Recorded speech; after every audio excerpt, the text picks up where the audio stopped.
आज हम बात करेंगे मेंटल स्ट्रेंथ या मेंटल टफनेस के बारे में। तो क्या है ये मेंटल टफनेस? मेंटल टफनेस का मतलब होता है जो हमारी वरीज हैं, चिंताएं हैं, कंसर्न्स हैं, नेगेटिव थॉट्स हैं और ऐसी सिचुएशंस हैं जिसकी वजह से हम अपनी एबिलिटी का 100% यूज़ नहीं कर पाते या हम डिस्ट्रैक्ट हो जाते हैं। तो इन सब चीज़ों से हमें ओवरकम करना या फिर इन्हें खुद पर डोमिनेंट नहीं होने देना, इसी को हम मेंटल टफनेस बोलते हैं। अब हम बात करते हैं कि मेंटल स्ट्रेंथ करती क्या है। मेंटल स्ट्रेंथ क्या करती है? हमारे अंदर कॉन्फिडेंस लेके आती है। अब कॉन्फिडेंस कैसे लेके आती है? तो सबसे पहले हमें ये समझ लेना चाहिए कि हमारे अंदर कॉन्फिडेंस कब आता है। हमारे अंदर कॉन्फिडेंस तब आता है जब हमारे टारगेट्स पूरे होते जाते हैं। जो भी हम छोटे मोटे रोज टारगेट्स बनाते हैं वो पूरे होते जाते हैं। तो मेंटल स्ट्रेंथ क्या करती है? हमारी विल पावर को स्ट्रॉन्ग करती है। विल पावर माने इच्छा शक्ति। जैसे हमने आज कोई टारगेट बनाया, तो इस टारगेट को पूरा करने से हमें कौन रोकता है? यही वरीज, चिंताएं, कंसर्न्स, यही सब रोकते हैं। तो अगर हम मेंटली टफ हैं और मेंटल स्ट्रेंथ है हमारे पास, तो ये सब चीज़ें हमारे आसपास नहीं आएंगी जिससे हमारा टारगेट पूरा होगा। तो ऐसे ऐसे हमारे टारगेट्स पूरे होते रहेंगे तो हमारी विल पावर स्ट्रांग होगी, मजबूत होगी, जिसके कारण हमारा जो कॉन्फिडेंस है वो बढ़ता रहेगा, ग्रो करता रहेगा। और अगर हमारा कॉन्फिडेंस ग्रो करता रहेगा तो ये सबसे ज़्यादा इम्पॉर्टेंट होता है हमारे किसी बड़े टारगेट को पूरा करने के लिए।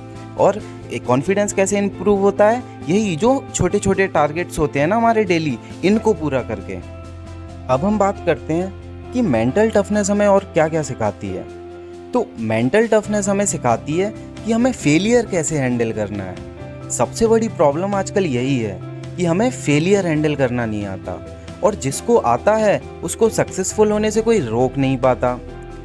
तो जैसे हम बात करें, जो बहुत बड़ी सक्सेस होती है वो उसे नहीं मिलती जिसके पास सिर्फ टैलेंट होता है, बल्कि उसे मिलती है जिसके पास भले ही टैलेंट थोड़ा कम हो लेकिन उसको फेलियर हैंडल बहुत अच्छे से करना आता हो, जिसको हम आजकल लक बोलते हैं। ये लक नहीं होता, ये उनका जो टैलेंट होता है और उनके फेलियर हैंडल करने की जो पावर होती है, मेंटल टफनेस होती है, ये उसका रिजल्ट होता है।